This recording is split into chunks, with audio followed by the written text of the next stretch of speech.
We're going to be talking about the festivals of the Messiah, the feast of the Lord, and the main text is Leviticus 23. How many of you have heard of Josephus? He lived during Christ's time, basically. In his works, he recorded that Jerusalem's population was about 600,000 people at the time. During the festivals, because all the Jews from everywhere had to be there, at Passover, there would be 2.5 million people. They literally slew 250,000 lambs in one day. Can you imagine all of Pierce and King County in one little location back in those days? 2.5 million people. And it was a party. Even Passover was meant to be a great festive time and a lot of joy. So I just wanted to put us for a moment back in that time frame to begin with. Now, do you think any of this took the Father by surprise? Don't you think he had this all planned from eternity? Is God in complete control? He's, in his own foreknowledge, says, I'm going to determine what day my son dies. I'm going to determine what time he dies. I'm going to determine what songs are even sung at his funeral. And I'm going to begin from a Hebraic perspective to share with you things that you may not have known, but it has been around in Judaism for over 3,000 years. One of the things you're going to see, how many of you remember at the Last Supper, it says they sang a hymn and went over to the Mount of Olives? Remember with that? You're going to find out today what words to that song. They've sung the same song for over 3,000 years. You're going to find out exactly what those final words were that they were singing just before he was betrayed and rejected. So there's all kinds of Hebrew roots I'm going to be bringing out today. But the most important one we're going to start with is from Leviticus 23, 1 and 2 on your notes. And there's a reason for that. Whenever we hear the word feast, what comes to our mind? Food. But that's a very inaccurate English translation. Those of you that have Strong's Concordances are going to be able to look this up. Leviticus 23, verse 1 and 2. It says, the Lord spoke to Moses, saying, speak to the sons of Israel and say to them, the feasts of the Lord, which you shall proclaim, are holy convocations. Even these are my appointed feasts, or even these are my feasts. So the word feast, literally in the Hebrew, it's Strong's number 4150, and it means moed, and it literally means an appointment. It's like God had a day timer, and he says, okay, I'm making all the feasts that I'm going to present to Israel are literally going to be appointments in history when I will intervene. It's a fixed time or a season, specifically a festival, to fix upon by agreement or appointment, by implication to meet at a stated time to engage for marriage. Okay, so don't you think it's important if you're going to make an appointment with somebody, you both agree on when the appointment is? Especially if you're getting married, don't you think it'd be good if your spouse knew? Kind of a good idea. It's a bad thing if you're not there for the wedding. So it's fixed upon by agreement, and it's a stated time. So everyone is aware of when the engagement is. So this is very important that we understand that. What this is here, these are the different time zones. Has anyone ever lived right on the border of a time zone? I used to live in Garden City, Kansas, right about here, worked down on Liberal. Several people had 2 clocks in their house. How would you like to live in one time zone and go 5 miles and live and work in another time zone? I'm serious. You never think of that unless you're actually living in those areas. People had 2 clocks. They literally lived in one time zone and worked in another time zone. That happens. Any city along these areas, it's like that. Unless you've experienced it, you have no idea. And so working in one time zone and living in another time zone can, be complicated, but you need to do it, don't you? Well, I'm telling you, there's a biblical calendar, and there is the calendar that we go by that, Julius Caesar had clear back in Rome. Well, I want you to know God has a time zone, and then there's our time zone, or God's calendar and our calendar. It is very important that the church as a whole understands the biblical calendar. We need the Julian calendar because that's where we live and where we work. But it's very important we understand God's calendar as well. You'll notice in Genesis 1:14 on your notes, it says, this is in the very beginning. God said, let there be lights in the firmament of the heaven to divide the day from the night. Let them be for signs and for seasons and for days and years. We understand for days and years, But what does it mean for signs and seasons? The word season there does not mean fall, winter, and spring, or summer. The word seasons there is the same word as feasts you saw in Leviticus 23. It's appointments. And the word signs there in the Hebrew is oath. And look what it means. It means, in the sense of appearing, a signal. Remember the three wise men saw the signal, the sign in the sky? They knew the appointed time. So the sun, the moon, the stars are also signals to tell us of the appointed times. The next thing we saw in Leviticus 23, they were called holy convocations. Well, what does convocation mean? The Hebrew word is mikra. It means a dress rehearsal. If any of you were in the play when you were growing up, you would always go through the dress rehearsals before the real performance so everyone would know what they were to do, right? Remember, Houston, we have a problem. And what would they say? Oh, let's go over everything. We've rehearsed all of this. Let's go over, to make sure we got everything under control. Or even for a concert, people, they always practice. Everyone knows their place. Well, these feasts, these appointed times, were dress rehearsals for the real performance. So for 1,500 years, the Jews killed the Passover lamb on Nisan 14, because 1,500 years later, the Passover lamb was going to die on Nisan 14. And we're going to talk about the rehearsals and what they went through. It's quite amazing. So if you'll notice here, this is Leviticus 23, verse 2, again, MBV. That's the Mark Biltz version. That's mine. But I'm putting a better definition in here for you. Speak unto the children of Israel and say to them, concerning the divinely appointed times of the Lord, which you shall proclaim to be holy dress rehearsals, even these are for my divinely set appointments. Does that all of a sudden have a little bit better meaning than what you might have understood the first time before I explained this? This is why these are so important. God has divinely set in history not only the festivals for his first coming, but the festivals for his second coming. The word proclaim there, where it says, you shall proclaim it, the word comes from mikra, and it's just kara, and it means to call out to them that are bidden, to mention it, to publish it, to read it. So today, this is what I am doing. I am publishing, I'm mentioning, I'm just talking about proclaiming the festivals of the Lord so we can understand the importance of it. You'll see on your notes on Matthew 22, verse 3 and 4, this is in the Brit Hadashah, or the New Covenant.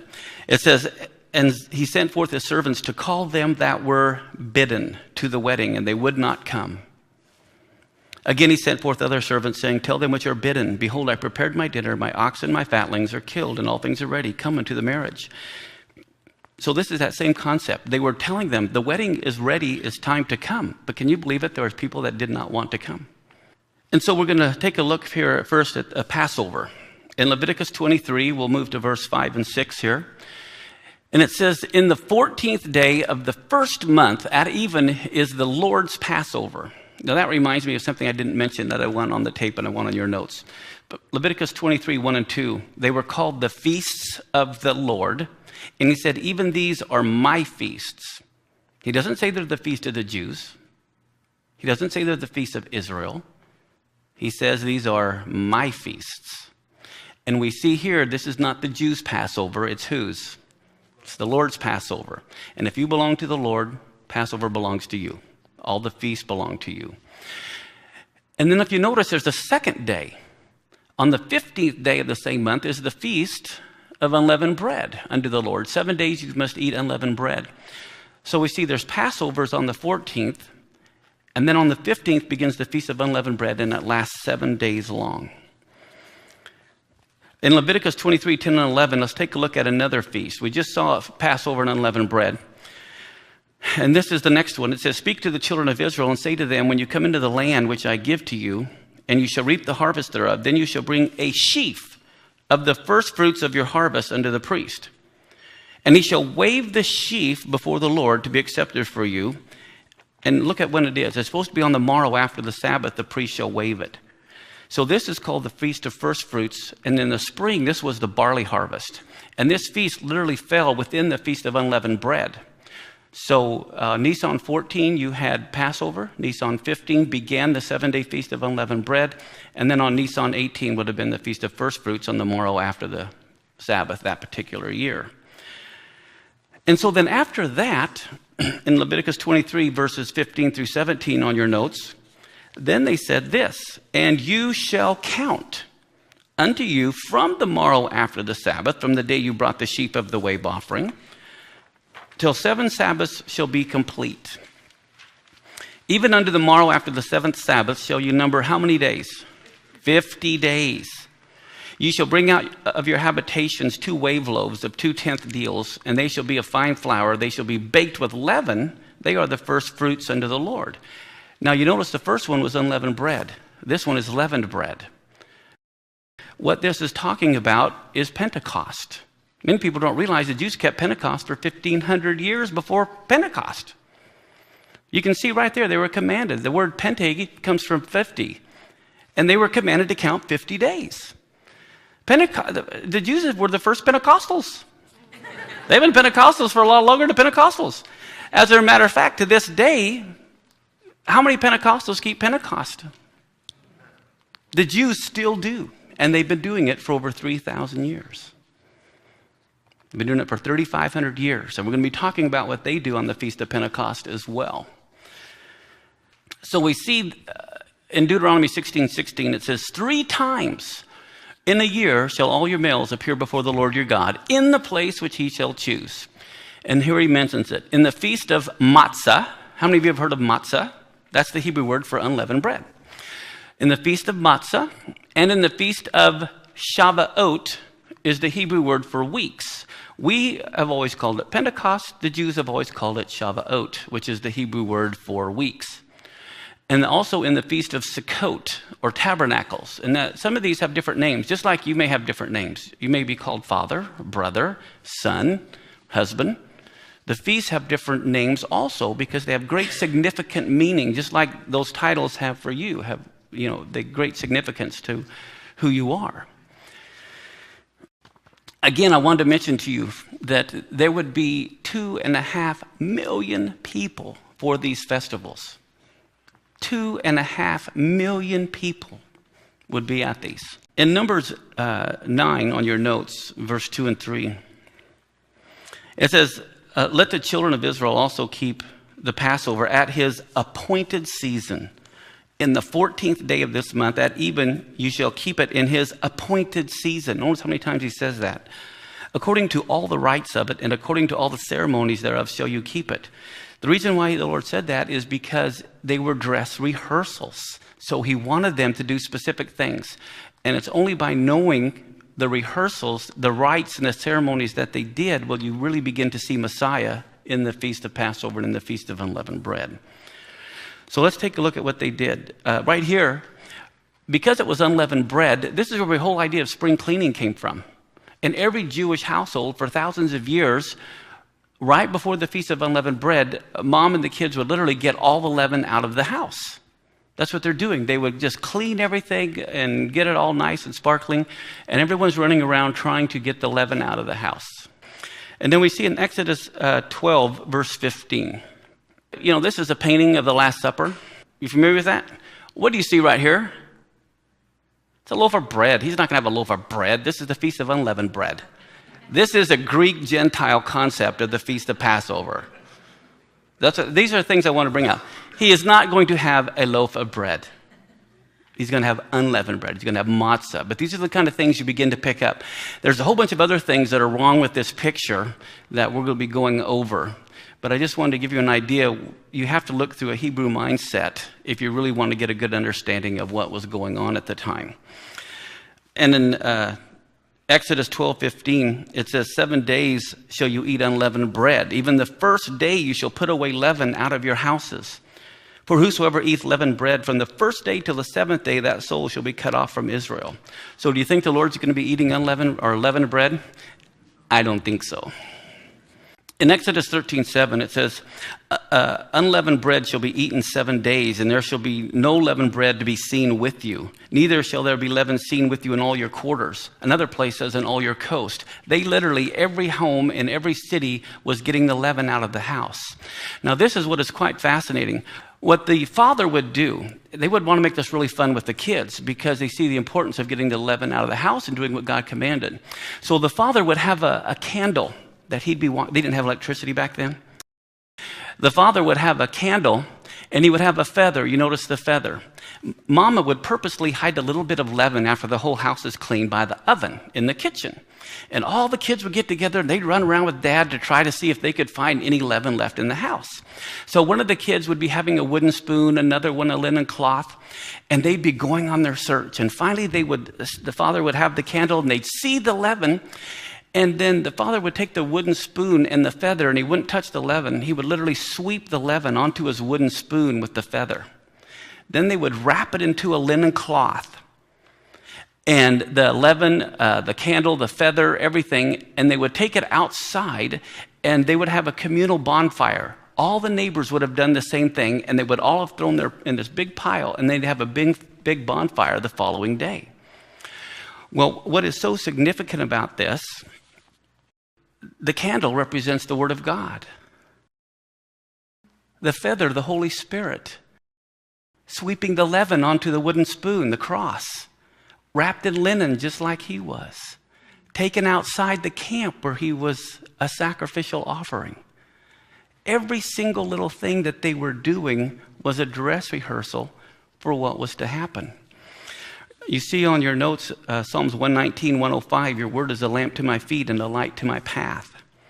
You have the feather, Psalms 91:4, he shall cover you with his feathers and under his wings you shall trust. The wooden spoon in Deuteronomy 21, referring to a body shall not remain all night on the tree, for he that is hanged is accursed. The leaven, 2 Corinthians 5:21, we see that he knew no sin. He was unleavened. The linen cloth, Mark 15, we saw that they brought the linen cloth and they wrapped him in it. And then in Hebrews 13:13, we see he was taken outside of the camp. Now, look at this. How many of you remember when the Lord turned over all the money changers in the temple? Do you have any idea when that happened? You'll never forget it now. He was helping his dad get the leaven out of the house before Passover. Now the Passover of the Jews was at hand, and Jesus went up to Jerusalem and he found the temple, those who sold oxen, sheep, and doves, and the money changers doing business. When he had made a whip of cords, he drove them out of the temple with the sheep and the oxen, and he poured out the changers' money and overturned the tables. You will never forget when that event happened now.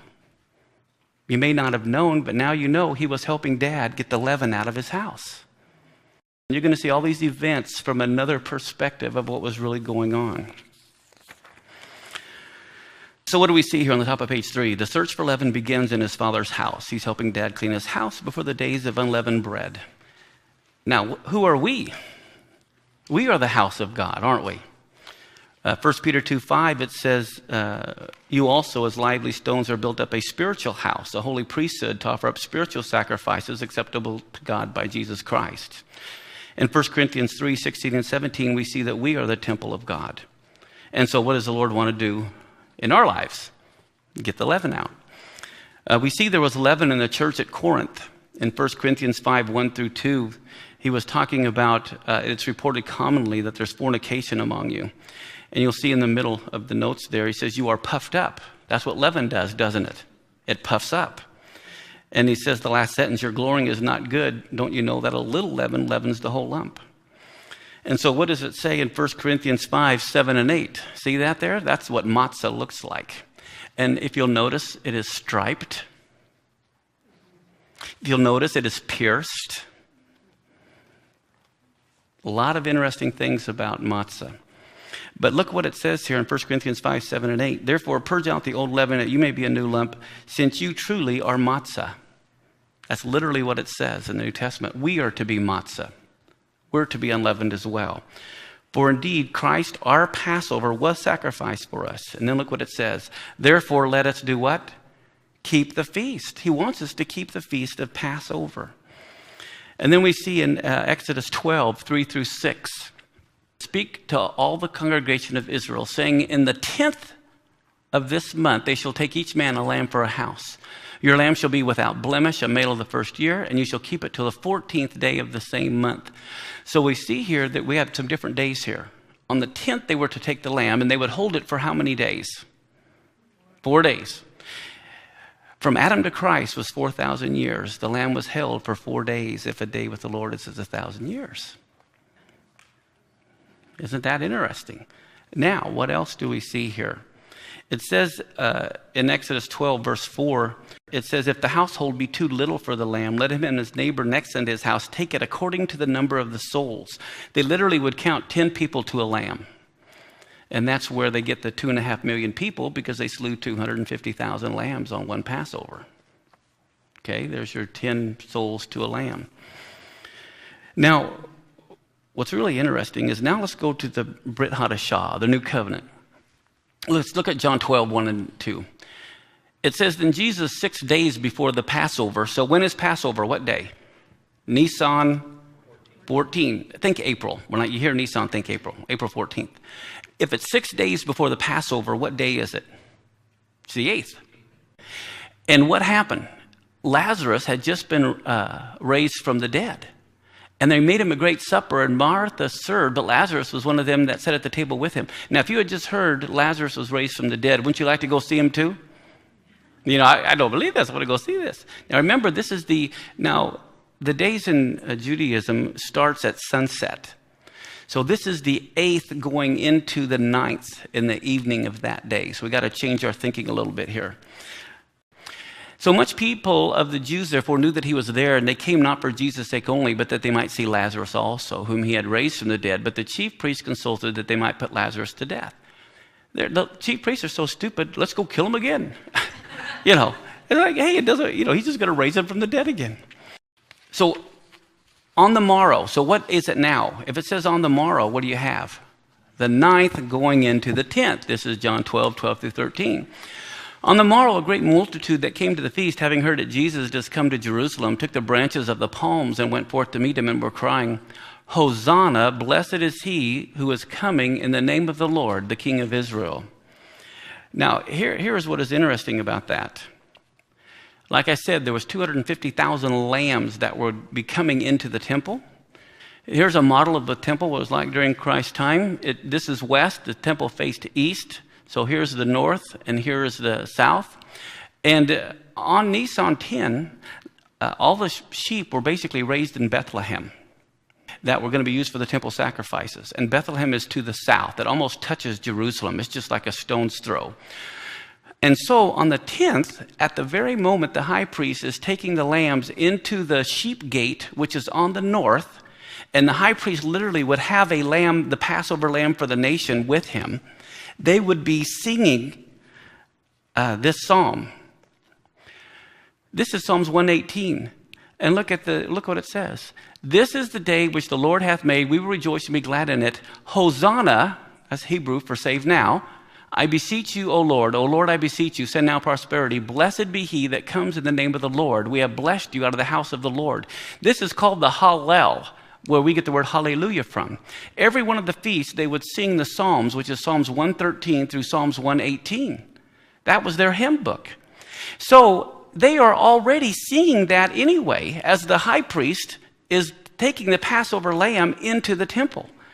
But what happens? The Lord is coming from Bethany, which is to the east, over the Mount of Olives, and he's going into the eastern gate.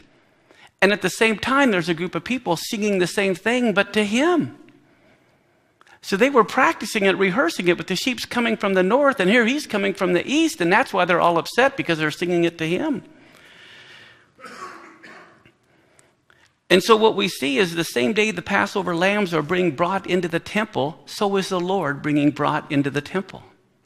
Very same day. And so we see in Mark 11, 9 and 11 through 15, we see those going before and those following cried out, saying, Hosanna, blessed is he who comes in the name of the Lord. And on the next day, that's going to be the 10th of Nisan, right? And look what it says here. Again, he overthrew the tables. And so now it's the 10th going into the 11th of Nisan. And what happens? Now they inspect the lambs because they had to be without blemish, correct? So now we see the dress rehearsal of the inspection of the lamb. Look at this. They sent unto him certain of the Pharisees and of the Herodians to catch him at his words. They begin to inspect the lamb for 4 days. Look at the next one. And now the chief priests and elders and all the council sought false witnesses against Jesus to put him to death, but found none. Yea, though many false witnesses came, yet found they none. Again, the inspection of the lamb. He's going through that. Look at this on your notes, Luke 23. Even Pilate said, I have examined him before you and find no fault in him. Not even Herod did. So here we see he literally fulfills the lamb without blemish, without spot. And so now that brings us to the Seder service. This is more like how it was set up. What happens is this. In John 13:23 on your notes, it says, now there was leaning on Jesus' bosom one of his disciples whom Jesus loved. They literally would sit on the floor, and more than likely, this is the shape of how they were in those days. And John, if you didn't know this, was the youngest disciple. The youngest disciple would always sit to the right, or just like the youngest child would sit to the right of the father. The oldest child would sit to the left of the father in a place of honor. So what that tells us is Judas Iscariot was the oldest disciple, because John or Yochanan sat to his right. Here was Yeshua in Hebrew, which means salvation. So Mary literally was saying, come here, my salvation. Hey, everyone, I want you to be my salvation. That's what Yeshua means in Hebrew. So anyway, this is how it was set up. Peter more than likely would have been sitting over here on this side. But here the thing is, during every Passover Seder, the youngest child would always ask these 4 questions. One of the questions that they would ask is, why is this night different than all other nights? Now, don't you think that's significant that God, as a rehearsal, would make them ask, why is this night different from all other nights? Why on all other nights do we eat leavened or unleavened bread, but on this night only unleavened bread? Why on all other nights do we eat all kinds of herbs, but on this night only bitter?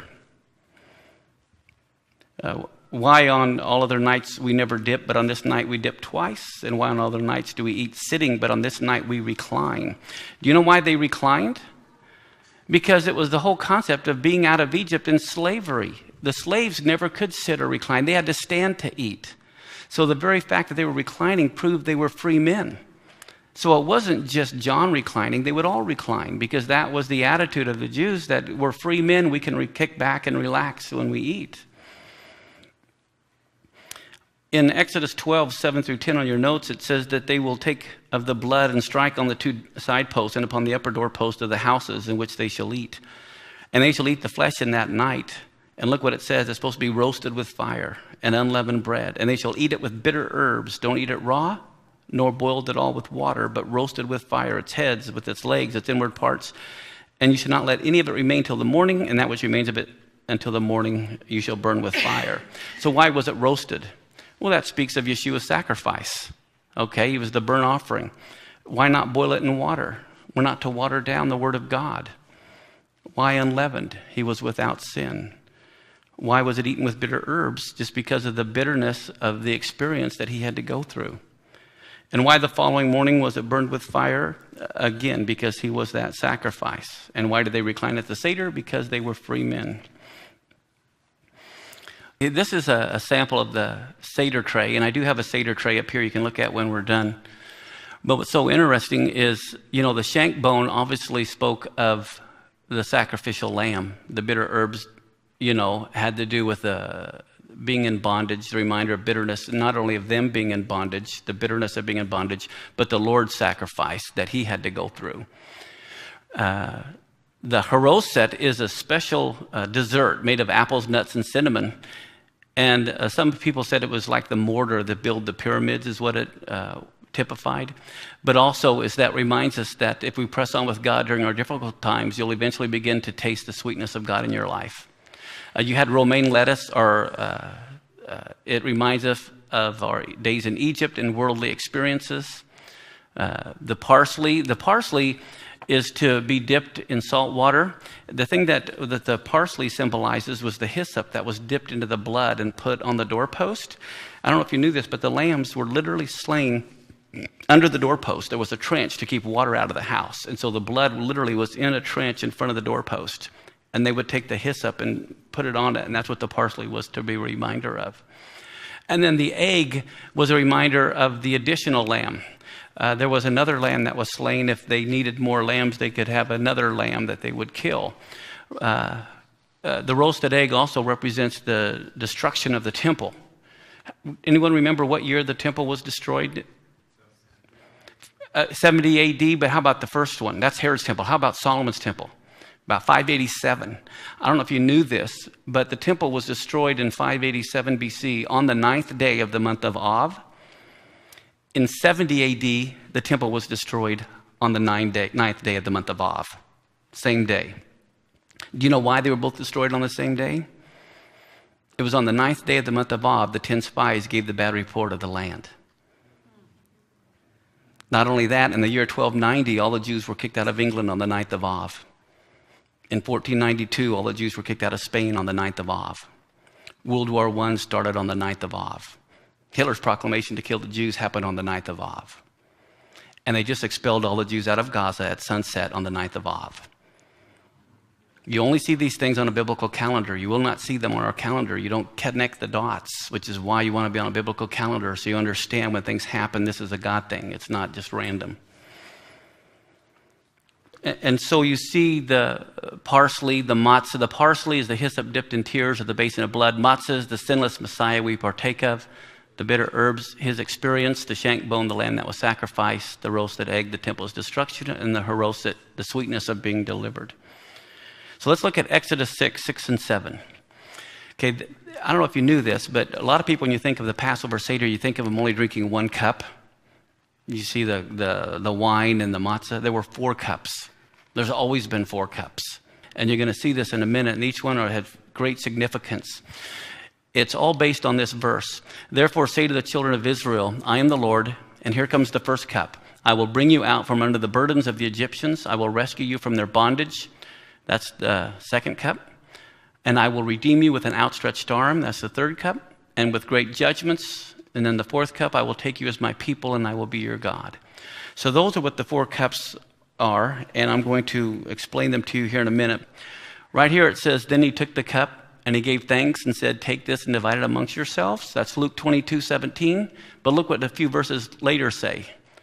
And in verse 20 it says, likewise also the cup after supper, saying, this cup is the New Testament in my blood, which is shed for you. So you see right there were at least 2 cups. The cup before supper and the cup after supper. But actually there were 4. So the first cup is called the cup of sanctification. And this is where he says, I will bring you out from under the burdens of the Egyptians. Aren't we grateful that he brought us out from under the burdens of the world? Amen. Okay, what that basically speaks of is how the Lord has freed us from the yoke of burdens and the cares of this world. He wants to take off our load. Imagine you're an Egyptian slave and you have this heavy load, and he takes those burdens off. That's great, okay, but what's the problem? You're still chained, and you're still in Egypt. So the first cup of sanctification sanctification basically means to set apart. And so he set them apart and he removed their load. In Exodus 4:22 and 23 on the top of page 6, it says, and you shall say unto Pharaoh, thus saith the Lord, Israel is my son, even my firstborn. And I say unto you, let my son go that he may serve me. And if you refuse to let him go, behold, I will slay your son, even your firstborn. So this is a battle of firstborns. Now, how many of us know we can't serve 2 masters? Isn't that what it says? Well, the word serve in Hebrew is abad. And what it literally means is to be a worshiper. So he's literally saying, as long as they're in Egypt, they can't worship me. They can only worship Pharaoh. So if he wanted to be worshiped, he had to set them free from worshiping Pharaoh or serving Pharaoh. So more than just responding to their woes, God wanted their worship. So God chose them, he separated them, and remember, he did that while they were still in Egypt, which represents the world. And then the next clip is the cup of deliverance. So now he says, I will rescue you from their bondage. So not only does he take the load off, he breaks the chains as well. That's tying them to Egypt. And he needs to break the chains that tie us to this world as well. So the Lord not only lifted off the yoke, but he also broke the chains that tie us to the world.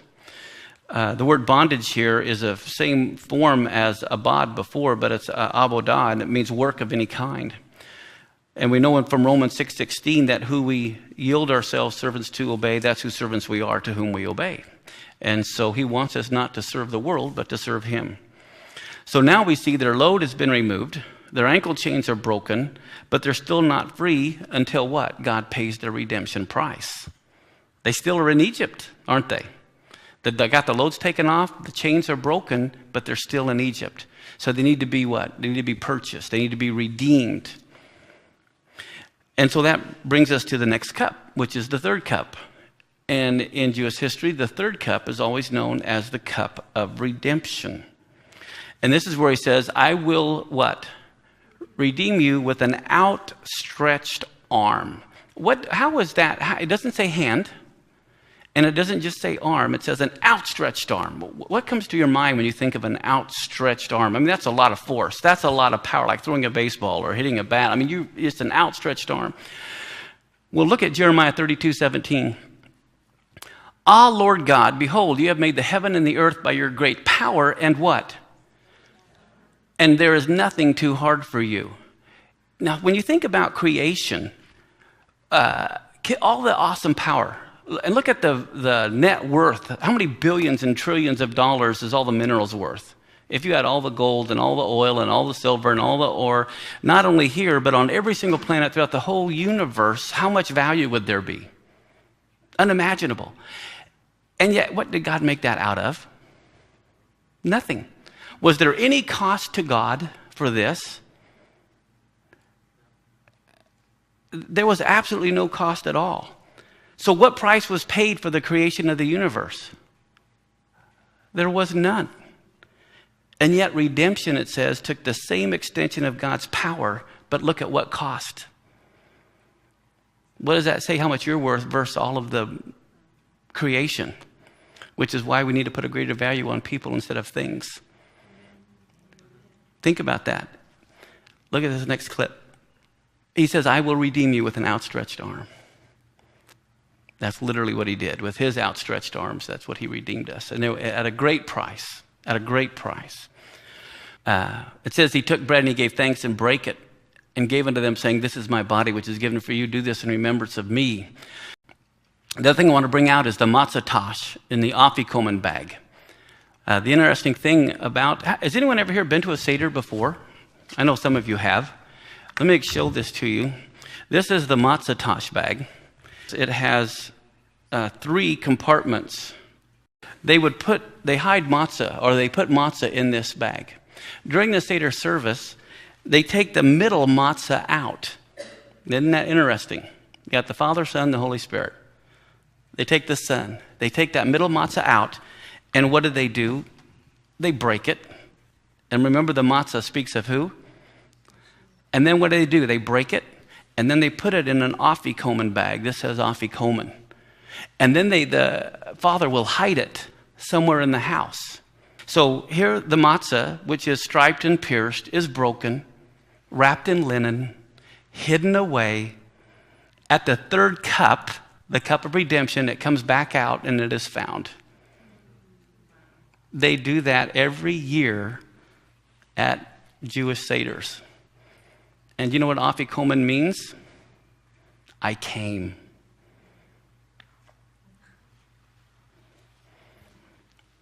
Isn't that fascinating? The fourth cup is known as the cup of acceptance, where he says, I will take you as my people and I will be your God. Aren't you glad the Lord has decided to take you? So the fact that God paid a great price for you should let you know how much he treasures you. In Ephesians 1:4-7, on your notes, you'll find all 4 cups mentioned there. You'll see where you've been chosen. You're going to see where you've been holy and without blame before him. You've been delivered.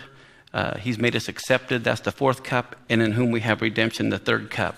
So in Ephesians 1:4-7, you really literally see all 4 cups in the Seder service that was mentioned. Now let's go look at Mark 14:26. It says, when they had sung a hymn, they went out into the Mount of Olives. Guess what the words were that they sang right before he was betrayed and rejected by men? Remember, what Psalms do they sing at every feast? Psalms 113 through Psalms 118 is called the Hallel. So Psalms 118 would have been the last hymn they sang. So what are the very final words they were singing before he was betrayed and rejected? I will praise you, for you have heard me, and you have become my salvation. The stone which the builders refused is become the headstone of the corner. This is the Lord's doing. It's marvelous in our eyes. Now, what's the Hebrew word for salvation? Yeshua. Okay. And now let's look at what the next verse goes on to say. God is the Lord which has showed us light, bind the sacrifice with cords, even to the horns of the altar. Those are the words they're singing right before he is betrayed. And then we see in Mark 15, it says, and they compelled one Simon, a Cyrenian, who passed by coming out of the country, the father of who? There they are, Alexander and Rufus, to bear his cross. And it was what time was it? Do you realize the third hour is what time in the morning? 9 in the morning. That's the time of the morning sacrifice. The very moment they were binding the Passover lamb to the horns of the altar, they were binding Yeshua to the cross. It's a dress rehearsal. It's a dress rehearsal. They're binding Yeshua to the cross the same time the Passover lamb is being bound to the altar. And then in Matthew 27, on your notes here, it says, from the 6th hour there was darkness over all the land until the 9th hour. Okay, the 6th hour is what time? And the 9th hour is, and if you look on your notes on Acts 3:1, it says, now Peter and John went up together to the temple at the hour of prayer, being what? So here we see the 6th hour, and then we see the 9th hour. And so we see the 9th hour is an hour of prayer as well. So it was, before he was crucified as well as after he was crucified. And then in John 19:30, it says, when Jesus therefore received the vinegar, he said, it is finished, and he bowed his head and he gave up the ghost. Well, the 9th hour is what time? 3 in the afternoon? That's the time of the evening sacrifice. So the very moment the high priest slew the Passover lamb, that's when the Lord died. Dress rehearsal. So they were going through the entire dress rehearsals because they were appointed times. And the high priest, when he would slay the Passover lamb, would say, it is finished. The lamb for the nation. Passover is over. See what else they were singing in Psalms 118. Look at these. The Lord is my strength and my song, and he has become my Yeshua. The voice of rejoicing and salvation is in the tents of the righteous. Now, is not the Lord at the right hand of the Father? The right hand of the Lord does mighty things. The right hand of the Lord is what? He's lifted up. That's what they're singing. The right hand of the Lord does mighty things. Isn't that cool? In John 6:35, it says, Jesus said unto them, I am the bread of life, and he that comes to me shall never hunger, but he that believes on me shall never thirst. In Matthew 2:1, it says, Jesus was born in Bethlehem of Judea. Does anyone know what Bethlehem means in Hebrew? It's 2 words, Bet Lechem. It means house of bread. So the bread of life was born in the house of bread. I'm sure that was just coincidence. In Leviticus 23, 5-6, we touched on this, and this is where it says the 14th day of the first month at even was the Lord's Passover. Then it says the 15th day of the same month is the Feast of Unleavened Bread, and 7 days they must eat unleavened bread. We know that Messiah was unleavened or without sin. We see that in Hebrews 4:15, where it says, we have not a high priest which cannot be touched with the feeling of our infirmities, but was in all points tempted like as we are, yet without sin. So we see he was unleavened. So I've gone through the Feast of Passover, and you saw how he fulfilled the Feast of Passover. Now we're looking at the 15th, how he fulfilled the Feast of Unleavened Bread on the 15th. Psalm 16:10, it says, you will not leave my soul in hell, neither will you suffer your Holy One to what? See corruption. Do you remember in the first Passover, they died, all the firstborn of Egypt died on the 14th, and the next day they buried their firstborn, and the next day the father buries his firstborn on the 15th. So we see here the same day God buried his firstborn son was also the Feast of Unleavened Bread. Now, why is the Feast of Unleavened Bread 7 days long? And immediately, first you have Passover, which is a separate holiday almost, and then you have 7 days. Well, there's an interesting parallel. In Revelation 13, it talks about the lamb that was slain from the foundation of the world. And so in God's mind, you have that happen. Then you have the 7 days of creation. 1,000 years is the day. You have the 7,000th millennial reign is about to begin. It's been 4,000 years from Adam to Christ, 2,000 years from Christ till now. We're about to enter the 7th day, or the day of rest. In Genesis 2 and 3, it talks about how on the 7th day God ended his work which he had made, and he rested on the 7th day from all his work which he had made, and he rested. So we see they departed from Ramesses in the first month, and on the 15th day of the first month, on the morrow after the Passover, the children of Israel went out with a high hand on the side of the Egyptians. For the Egyptians did what? They buried their firstborn. And so we see on the very same day that Egypt buried their firstborn, the father's firstborn is also in the grave. But let's take a look at the next clip, Matthew 28:1. You notice here it says, at the end of the Sabbath, as it began to dawn toward the first day of the week, Mary Magdalene came to see the sepulcher, right? Well, what festival is this now? Let's go look at Leviticus. When you come to the land which I give to you, you shall reap the harvest thereof. Then you shall bring a sheaf, which in the Hebrew word is omer, of the first fruits of your harvest to the priest, and he shall wave the sheaf before the Lord to be accepted on you. And when is that done? On the morrow after the Sabbath, the priest shall wave it. And what do we see on the morrow after the Sabbath? Christ became the first fruits of the resurrection. At the very moment the high priest is waving the first fruits of the barley harvest, we see Yeshua as the first fruits of the resurrection, fulfilling the feast of first fruits. The Hebrew word for sheaf is omer, and we see that a sheaf can represent people. We see that in Psalms 126:6. He that goes forth and weepeth, bearing precious seed, shall doubtless come again with rejoicing, bringing his sheaves with him. But now Christ is risen from the dead, and he has become what? The first fruits of those who have fallen asleep. That Christ should suffer, that he should be the first that should rise from the dead and should show light to the people, to the Gentiles, Acts 26:23. So not only did he fulfill Passover on Passover, not only did he fulfill unleavened bread on unleavened bread, now at the first fruits of the barley harvest, when the high priest is literally waving the first fruits, he is the first fruits of the resurrection.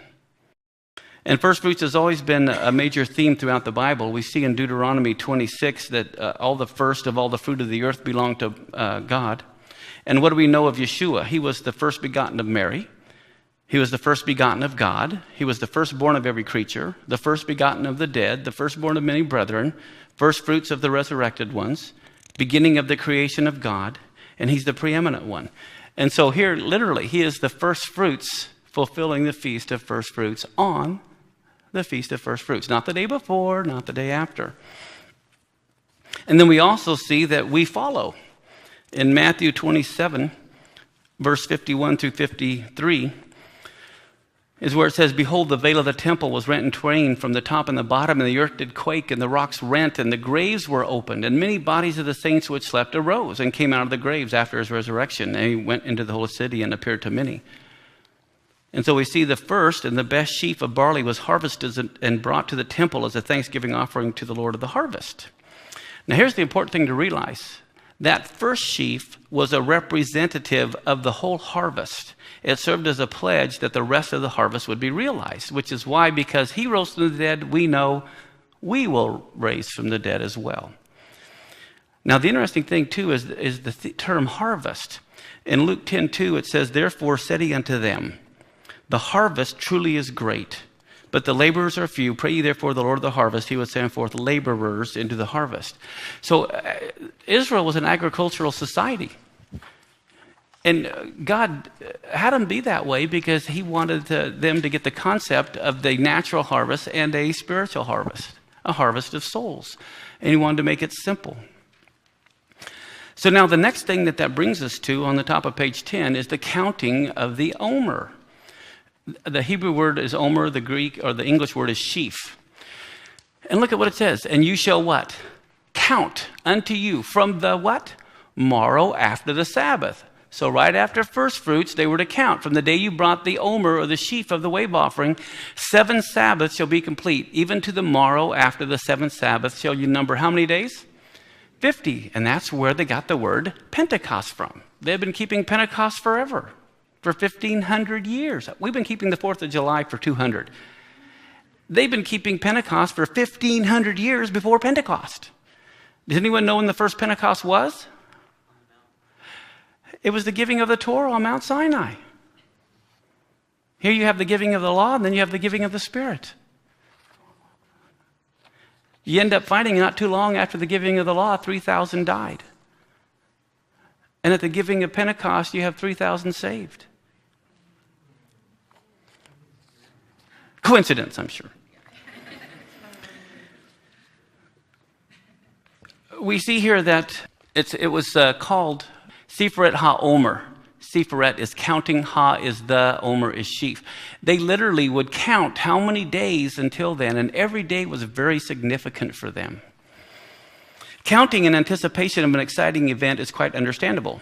How many of you, before your birthday, when you were little, would count how many days until your birthday? Or how many days until you're going to Disneyland, or whatever it is, some significant event you would count. At one time or another, we probably said something like, Grandma's coming to visit in a week and a half, or only 17 more days till my birthday. But here's one subtle difference. The usual method of counting is to count down, 10, 9, 8, 7, like a rocket. Here you don't count down, you count up. They would count, this is the first day of the Omer, this is the second day of the Omer, this is the third day. So they're counting up to the 50th day. The answer for this is that the Jews were not yet spiritually equipped to receive the Torah. And so for over 200 years, they've been living in Egypt, in an Egyptian society known to be the world center for immorality and vice. And what's interesting is this high-impact adventure of the Exodus. Can you imagine this? 10 miraculous plagues, the splitting of the Red Sea, launched the Jews into physical freedom. But what's amazing is any experience, no matter how powerful as it is, does not permanently change your character. That is only possible through practice and adjustment over time and God. So why did God wait 50 days after the Jews left Egypt before giving them the Torah? Why didn't he give them the Torah while they were still in Egypt? Because Egypt represents the world. Isn't this true? You can take the people out of Egypt, but you can't get Egypt out of the people? That's a whole nother ballgame. Think of wealthy people you might have heard about that steal stuff from stores. You know what happens? Or people who attend a seminar and they get all psyched up, but there's no permanent change in their life. You know, they're all psyched up for a few days.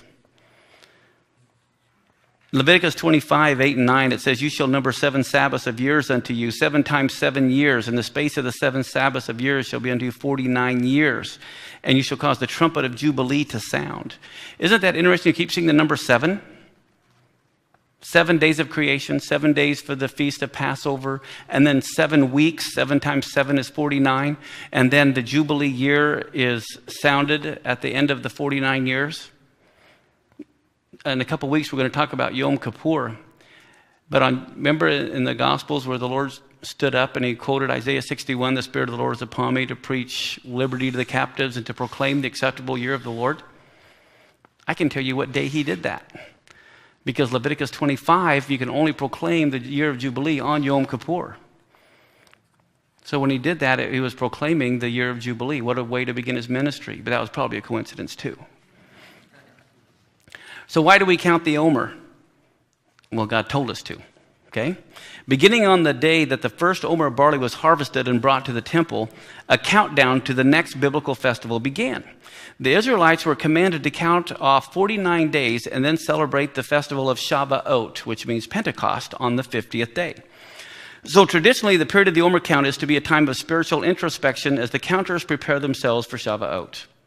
Now, because it always begins during Passover and concludes at Pentecost or Shavuot, it is always a remembrance of their journey from Egypt to Mount Sinai, because it was at Mount Sinai that they received the Torah. And so to remember of our journey from this world into the resurrected life of walking in the Messiah, we need to realize that. It's also an expectation of a coming harvest and asking God to prepare us for it. Remember, this Passover is which harvest? Which grain? Barley. It's the barley harvest. And Pentecost is the wheat harvest. And so the counting of the Omer is a countdown to the next harvest. It's the time of the giving of the Holy Spirit. So it's a journey which begins at Passover, which is the symbol of what? Our salvation in Yeshua. And then it's completed with the receiving of the Torah and the Holy Spirit. So the distance between these two events should be a time when we should actually reflect, on what God is doing in our life. And the very fact that the Lord rose during the counting of the Omer makes it of special significance. Did you know that all of his post-resurrection appearances and his ascension fell within the days of the Omer count?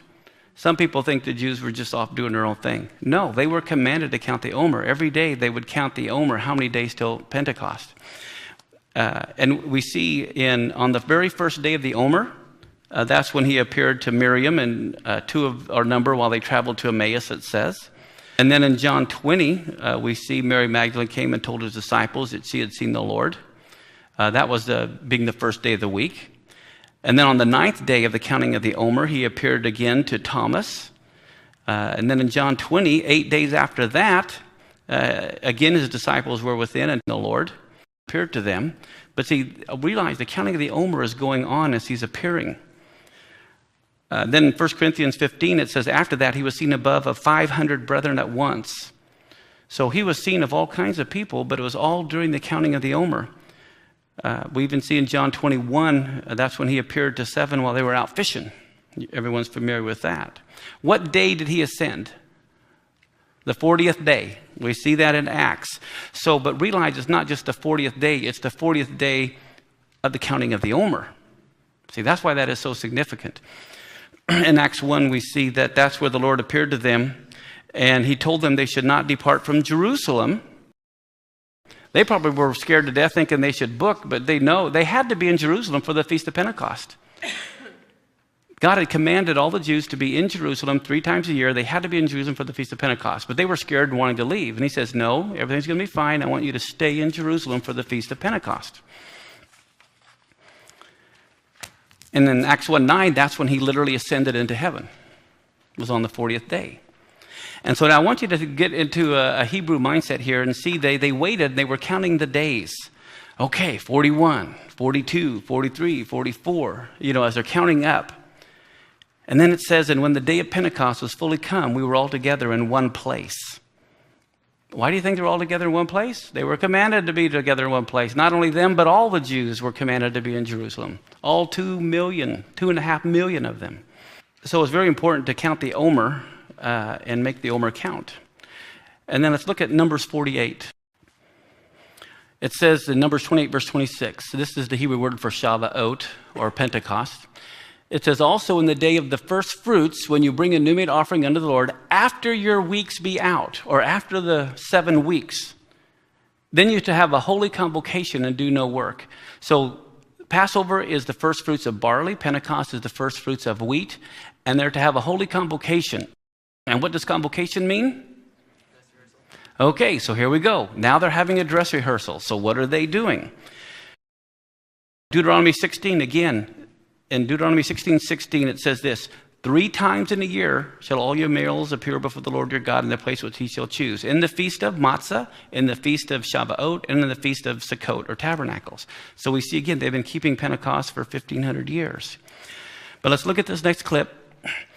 What are they to do? They're to bring out of your habitations 2 wave loaves of 2/10 deals. They should be of fine flour. They should be baked with leaven. They are the first fruits unto the Lord. So now these are baked with leaven. So what do these 2 leavened wave loaves speak of? Jew and Gentile. We're still with sin. We're still leavened. And so what do we see happening? Let's go to the next one.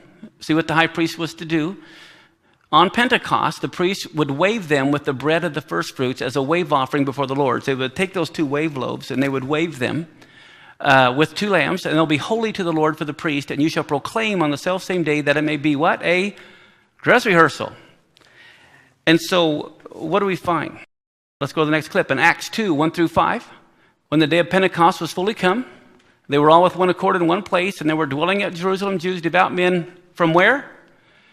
And why were they there? They were commanded to be there. That's why they were there. They've been meeting there for 1,500 years. This is nothing new. And what does it say on the next clip? And suddenly there came a sound from heaven as of a rushing mighty wind, and it filled all the house where they were sitting. And there appeared unto them cloven tongues like as of fire, and it set upon each one of them. Now, you know what's interesting about that? Let's look at the next verse. These are not drunken as you suppose. It is what? The what? Which is the time of the what?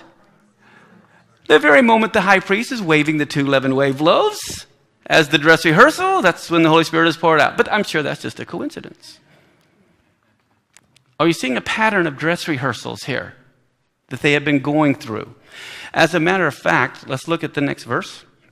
In Exodus 23, 14 through 16, again, 3 times you shall keep a feast unto me in the year. You shall keep the feast of unleavened bread and the feast of harvest. So as you remembered, it was called Shavuot, which means weeks. Here's another name. It's called Hag HaKatsur in Hebrew, which is the feast of the harvest. And then the feast of ingathering refers to Sukkot. So the feast of Pentecost was to be a big harvest. And what do we see? Then they that gladly were received his word were baptized, and the same day there were added unto them about 3,000 souls. That's a pretty good harvest. What'd you think? Let's look at the next clip. As a matter of fact, in Acts 4, it goes on to say, howbeit many of them which heard the word believed, and the number of them was now what? 5,000. Let's look at the next verse.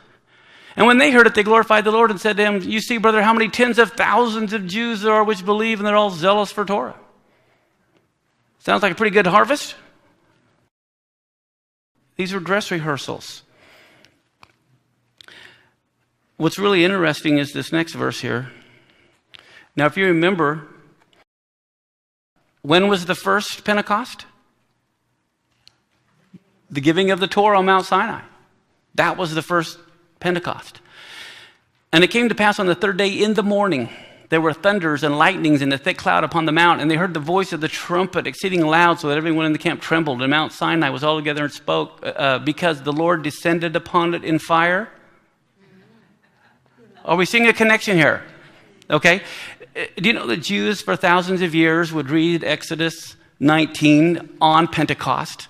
The Jews literally stay up all night long reading different books of the Bible. And what's very interesting is the rehearsal of what they were reading. This is one of the chapters they were reading about how the Lord comes down in fire. Let's look at what else they read. They always read the book of Ezekiel. And so what are they reading? And I looked, and behold, a whirlwind came out of the north. A whirlwind? A great cloud, and fire enfolding itself, and brightness was about it, and out of the midst thereof is the color of amber out of the midst of the fire. And the Spirit took me up. Wonder if the Spirit has anything to do with this. And I heard behind me a voice of a great rushing. That's in Ezekiel now, we're not in Acts. Saying, blessed be the glory of the Lord from his place. I also heard the noise of the wings of the living creatures that touch one another, and the noise of the wheels over against them, and the noise of great rushing. And what do we see in Acts 2? Suddenly there came a sound from heaven as of a rushing mighty wind, and it filled all the house where they were sitting, and there appeared to them cloven tongues like as of fire, and set on each one of them.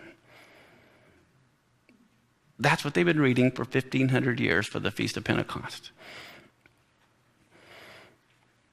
And let's look at the next one.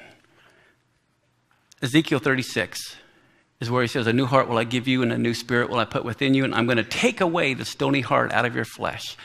So the first Pentecost, the Torah came on tablets of stone. This, the fulfillment, he puts the Torah on our hearts.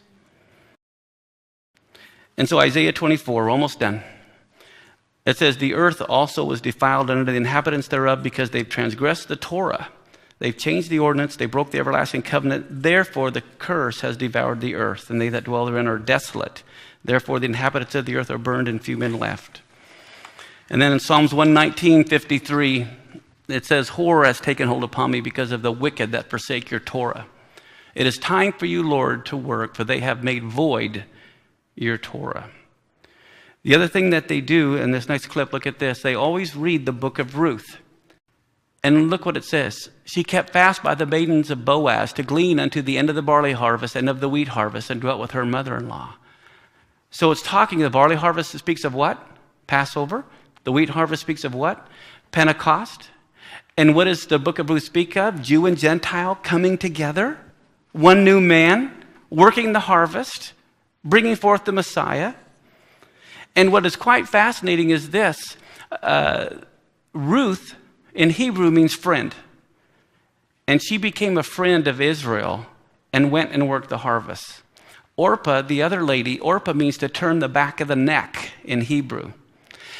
They both were Gentiles. They both represent the last days church. The dividing line is going to be how you treat Israel. The church that befriends Israel is like Ruth and brings forth the Messiah and works the harvest.